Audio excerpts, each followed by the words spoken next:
चित्र की बात करते हैं, क्षेत्रज्ञ की भी बात करते हैं, और फिर आगे भगवान हमें कहते हैं कि इस क्षेत्रज्ञ को जाना कैसे जाए। उसके लिए काफी सद्गुणों की आवश्यकता है कि जिससे हम ये ज्ञान को धारण कर सके, और वो सद्गुणों को यहाँ पे भगवान ज्ञान कहते हैं। यहाँ पे भगवान उसको ज्ञान कहते हैं। टोटल 20 अलग अलग जो क्वालिटीज है, अंतःकरण के गुण है, उसको भगवान यहाँ पे कहते हैं कि ये ज्ञान है। अगर ये गुण व्यक्ति के अंतःकरण में आ गए तो समझो ज्ञान हो गया। अगर ये नहीं है तो चाहे कुछ भी करो ज्ञान नहीं होगा। कुछ और होगा लेकिन ज्ञान नहीं होगा। ये बात भगवान यहाँ पे कहते हैं। और वो सद्गुण क्या है, हमने उसमें प्रवेश किया है। मैं वो जो मंत्र है, सॉरी श्लोक है, फिर से मैं उसको दोहराता हूँ।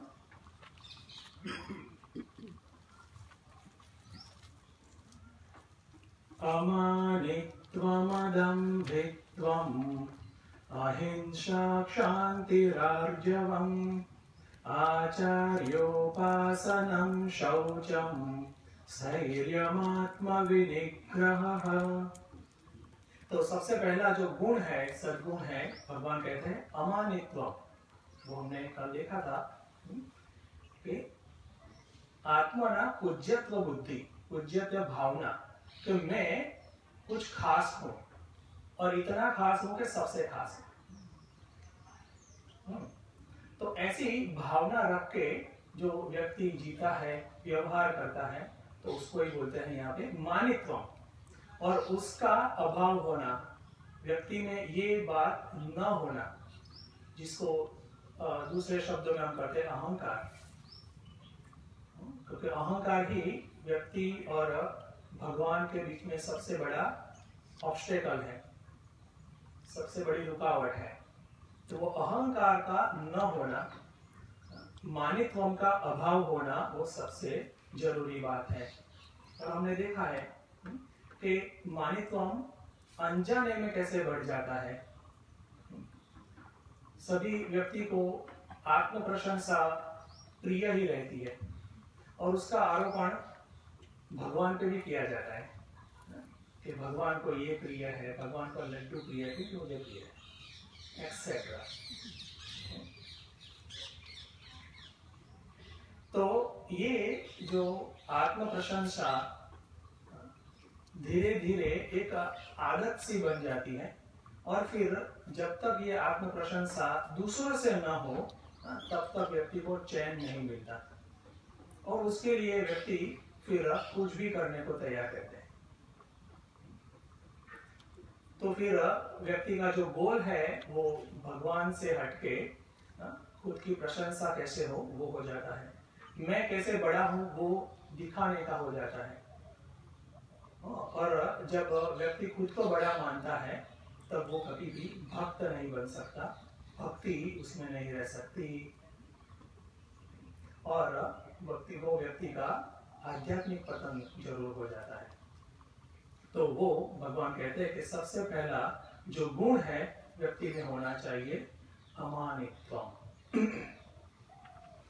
और फिर आगे भगवान कहते हैं दूसरा सद्गुण है अदम्भित्वम।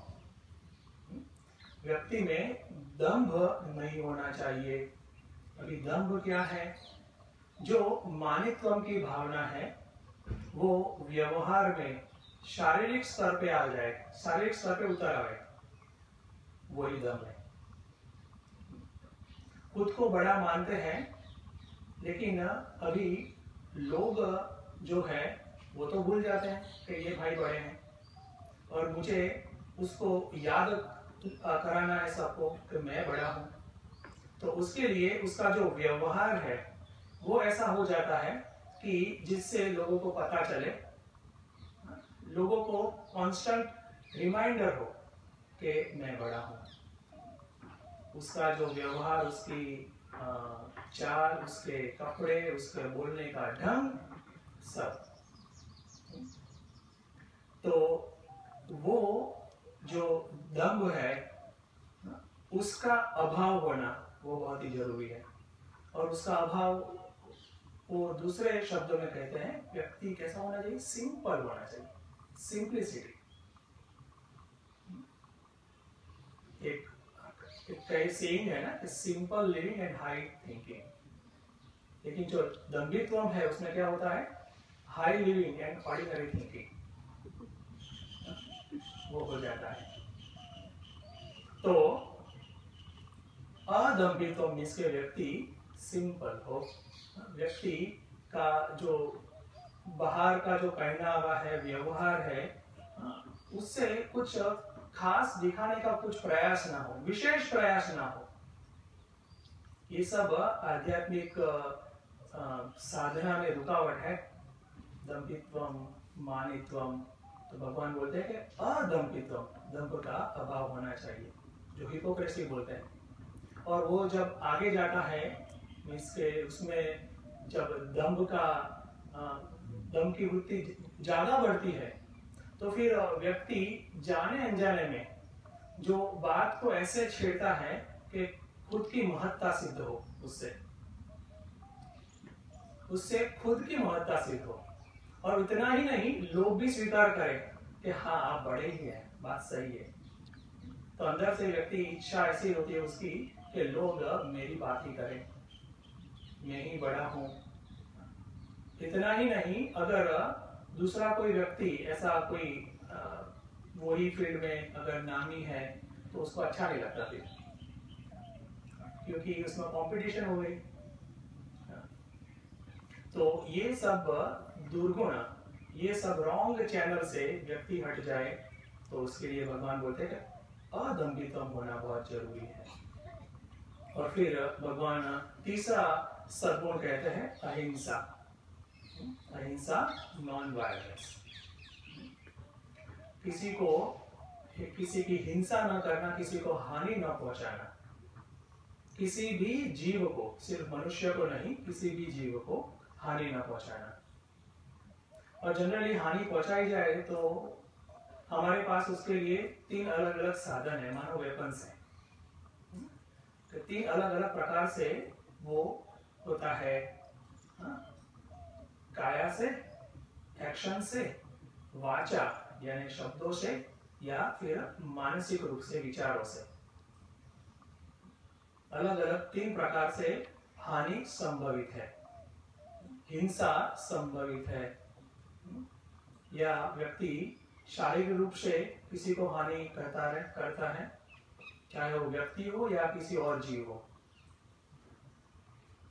या फिर वाचिक रूप से। और कभी कभी ये ज्यादा डेंजरस रहता है। वो कहते हैं ना कि कुछ तलवार के जो घाव है वो चले जाते हैं, लेकिन जो वाणी से जो निकले हैं वो रहते हैं, सालों तक रहते हैं, उसका घाव सालों तक रहता है। तो उससे भी व्यक्ति हर्ट कर सकता है। और तीसरा है मानसिक रूप से, विचार से व्यक्ति किसी की हिंसा करता है, किसी को हानि पहुंचाता है, और ये सबसे पावरफुल है। इसीलिए इवन मानस शास्त्र में भी ये बात अभी तो क्लियर है कि ये सब जो नेगेटिव थिंकिंग है वो जो व्यक्ति करता है ना, उसकी जो शक्ति है ना, सबसे ज्यादा जल्दी क्षीण हो जाती है, क्योंकि इसमें काफी शक्ति वेस्ट होती है। और वही शक्ति हमें प्रिजर्व करके साधना में लगानी है। तो उसके लिए क्या करना है, अहिंसा।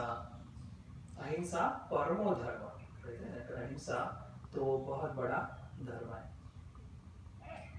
और यहाँ पे सावधान रहने की इसलिए जरूरत है, अगर गौर से देखें तो थोड़ा पता चलेगा कि जो व्यक्ति है इंस्टिंक्टिवली वो किसी को हानि कर बैठता है। क्यों हानि कर बैठता है? क्योंकि जब उसकी इच्छा अनुरूप सामने वाली व्यक्ति या परिस्थिति नहीं होती है तब उसको अंदर दुख होता है। और जब व्यक्ति दुखी होता है, विचलित होता है, तो तो नेचुरली वो सामने वाले को हानि कर देता है। इसलिए हम बोलते हैं कि गुस्सा आ ही जाता है, गुस्सा आ जाता है या कुछ ऐसा घटना हो जाती है, बाद में पता चलता है कि अरे बाप रे ये कुछ ज्यादा हो गया। तो यहाँ पे बात ये है कि उसको कैसे हम ओवरकम करें, उसको हम कैसे टेक केयर करें।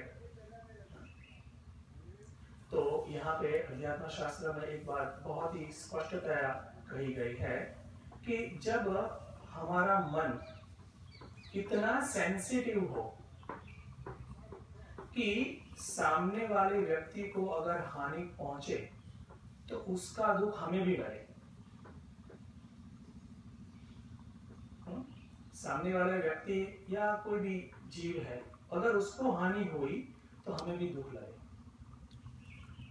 और जब हमें भी दुख लगेगा उसका, तो डेफिनेटली हम सोचेंगे कि मुझे दुखी नहीं होना है, तो इसलिए मुझे हिंसा भी नहीं करनी। अब आप देखेंगे कि काफी जो महापुरुष हैं वो इतने सेंसिटिव थे कि दूसरे व्यक्ति को या जीव को कुछ हानि होती तो उनको बहुत ही पीड़ा होती। तो ये गुण हमारे अंदर भी आगे ऐसा प्रयास होना चाहिए। तो अगर मन में जो सेंसिटिविटी आती है तभी अहिंसा हम अच्छे से पालन कर सकते हैं। अदरवाइज अगर हम ऐसा ही सोचेंगे सिर्फ कि मुझे अहिंसा का पालन करना चाहिए, वो तरह से बात नहीं बनती है। मन अगर सेंसिटिव हुआ तो नेचुरली हम अहिंसा का पालन कर सकेंगे। तो यहाँ पे भगवान कहते हैं कि दूसरी क्वालिटी है अहिंसा। तीसरी अहिंसा परमो धर्म। इवन महात्मा गांधी जी भी उनके जीवन में सत्य और अहिंसा दोनों के महाव्रत थे कि वो दोनों को गांधी जी ने पूरी जिंदगी पकड़ के रखा। तो अहिंसा, और उसके बाद का जो क्वालिटी है सद्गुण है शांति ही। शांति चौथी है शांति ही। तो शांति का काफी अलग अलग मीनिंग्स रहते हैं।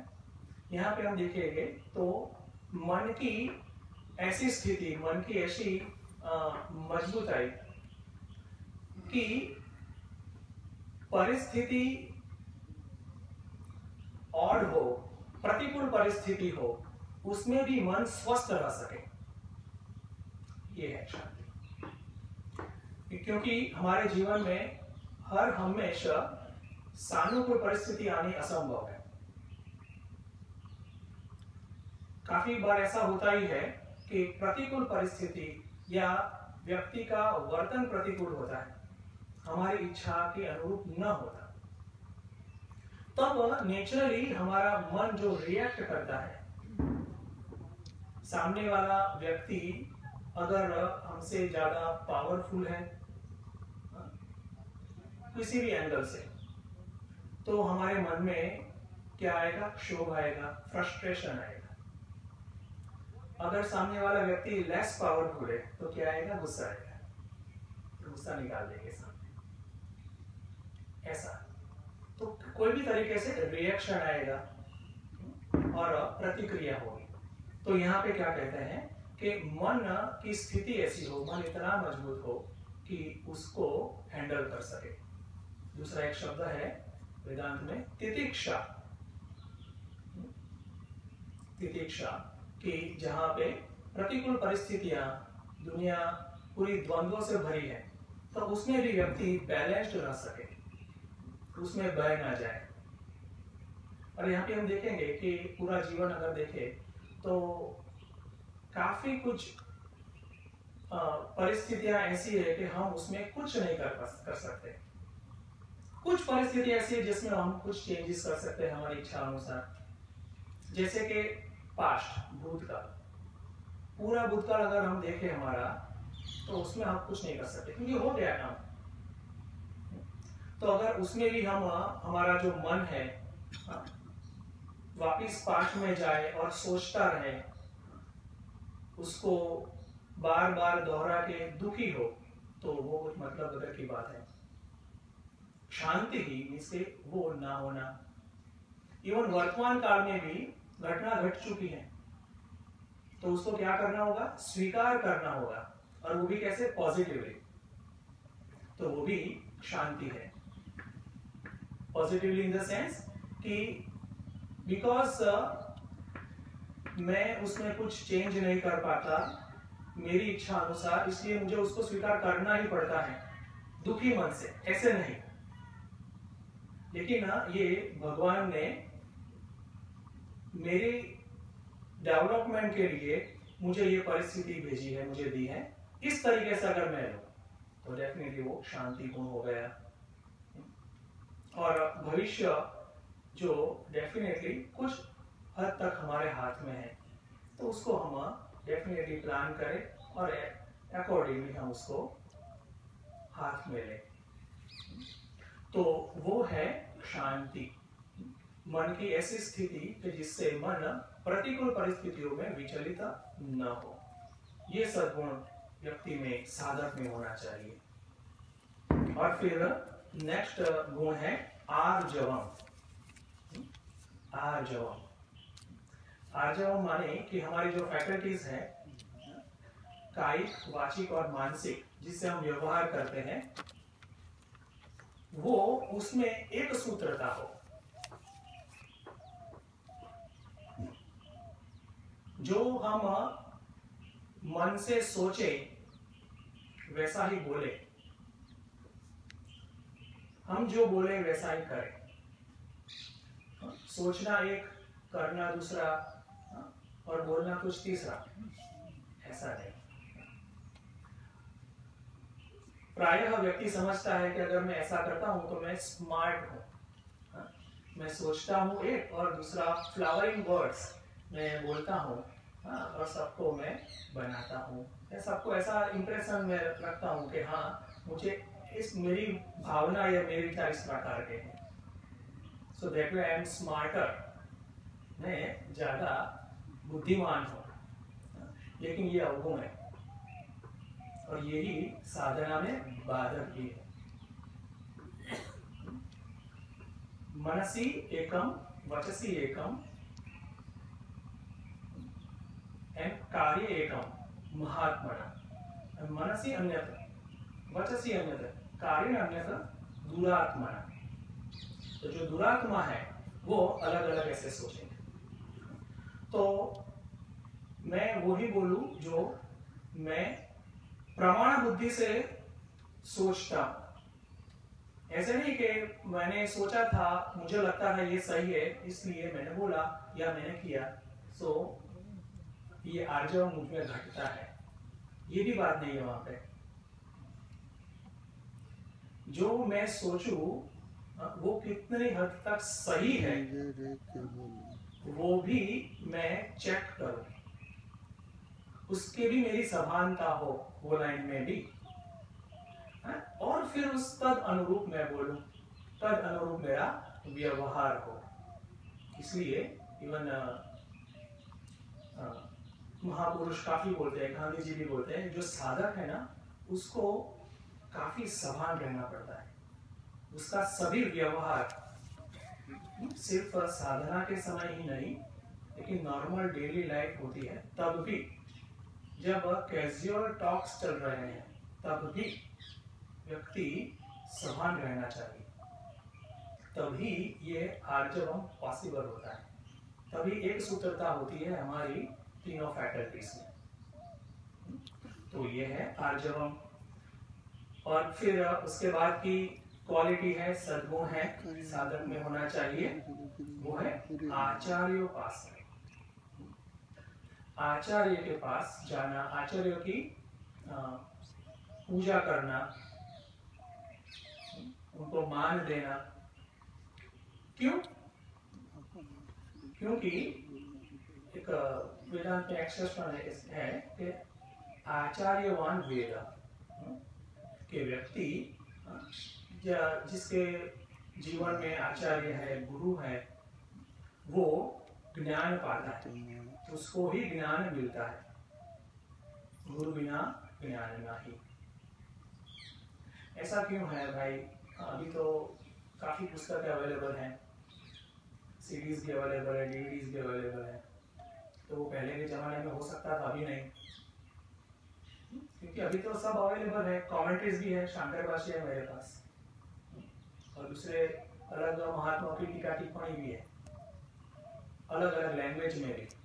तो फिर उसकी क्या जरूरत है? तो यहाँ पे भगवान इसको स्पष्टतया बोलते हैं कि यस, जरूरत है ही।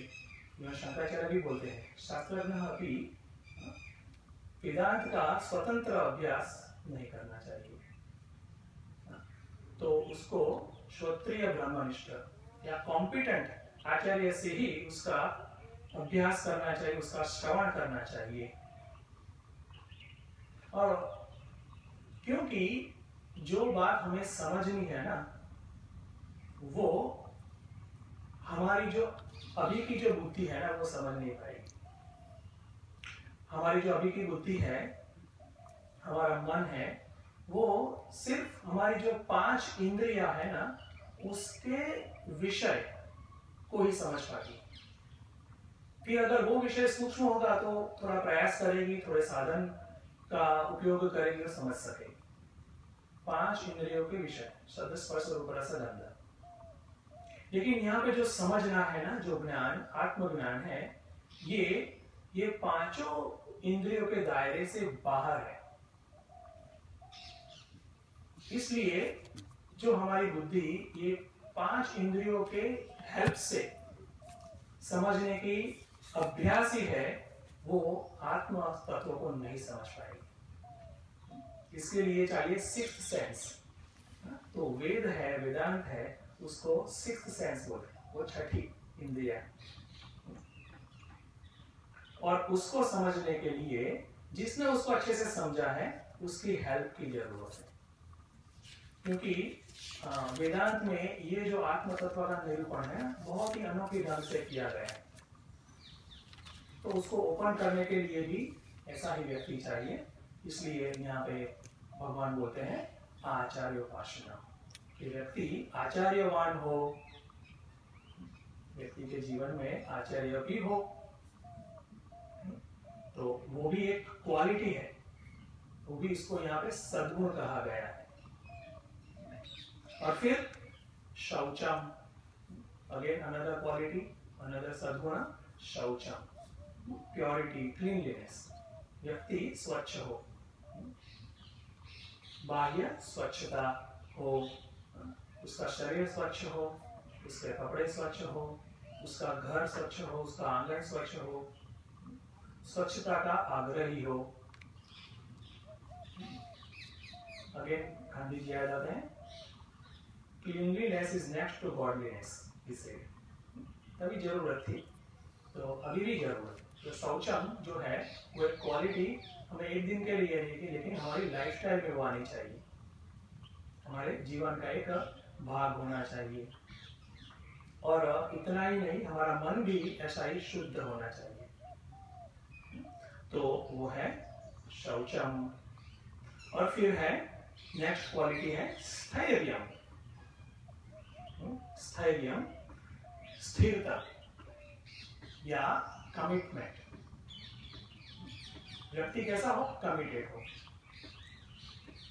जब भी कोई कार्य हम हाथ में लेते हैं, तो वो कार्य का जो उसका परिणाम आने तक की जो प्रोसेस होती है, उसमें काफी अड़चन आती है, काफी ऑब्स्टेकल्स आते हैं। तो कोई लोग ऐसे होते हैं कि ऑब्स्टेकल आया नहीं कि वो प्रोजेक्ट छोड़ दिया।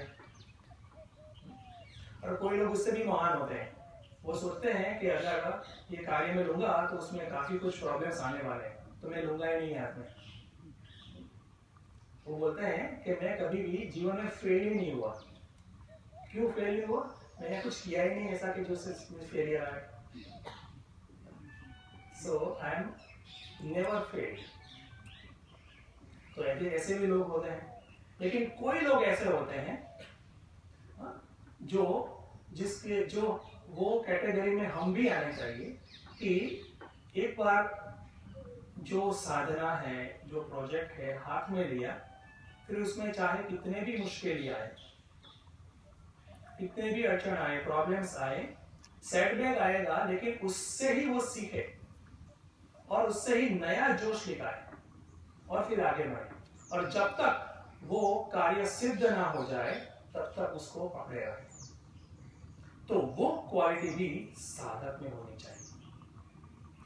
तो हमारी साधना भी ऐसे ही चलनी चाहिए कि अभी तक मुझे क्यों नहीं मिला, अभी तक तो बहुत काम बाकी है, बहुत प्रॉब्लम आते हैं, तो मैं छोड़ दूं या मैं हतोत्साह हो जाऊं? नहीं, हमारे जीवन में स्थैर्य होगा।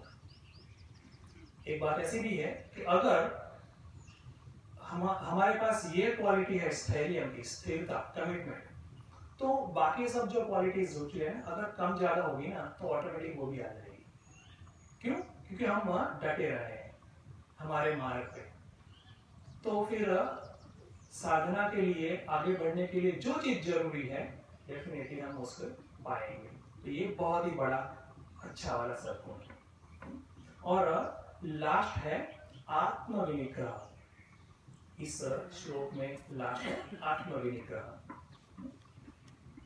तो आत्मविनिग्रह माने कि सेल्फ मास्टरी। यहाँ पे आत्मा यानी कि हमारा शरीर और मन, हमारा स्थूल शरीर और सूक्ष्म शरीर, और विनिग्रह मीन्स के उसके ऊपर हमारा कंट्रोल हो, हमारी मास्टरी हो।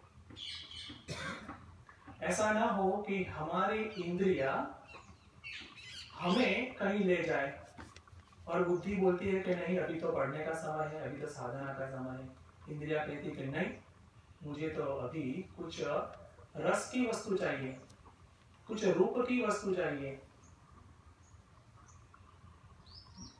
तो इवेंचुअली हमारा मन भी हमारे काबू में हो, हमारे कंट्रोल में हो। इसीलिए ये पूरी अष्टांग योग की जो साधना है, 8 अलग अलग स्टेप है, यम, नियम, आसन, प्राणायाम, प्रत्याहार, धारणा, ध्यान, समाधि, उससे हमारी पूरी पर्सनालिटी है ना इंटीग्रेट हो जाती है। पूरी पर्सनालिटी साधना के लिए बहुत ही सक्षम हो जाती है। हमारी बुद्धि सिंगल पॉइंटेड हो जाती है, सूक्ष्म हो जाती है। ये सब क्वालिटी आत्मज्ञान के लिए जरूरी है। तो ये हो गया आत्मविनिग्रह। बाकी का जो क्वालिटी है हम कल प्रयास करेंगे। समय हो गया है। धन्यवाद। जय माता।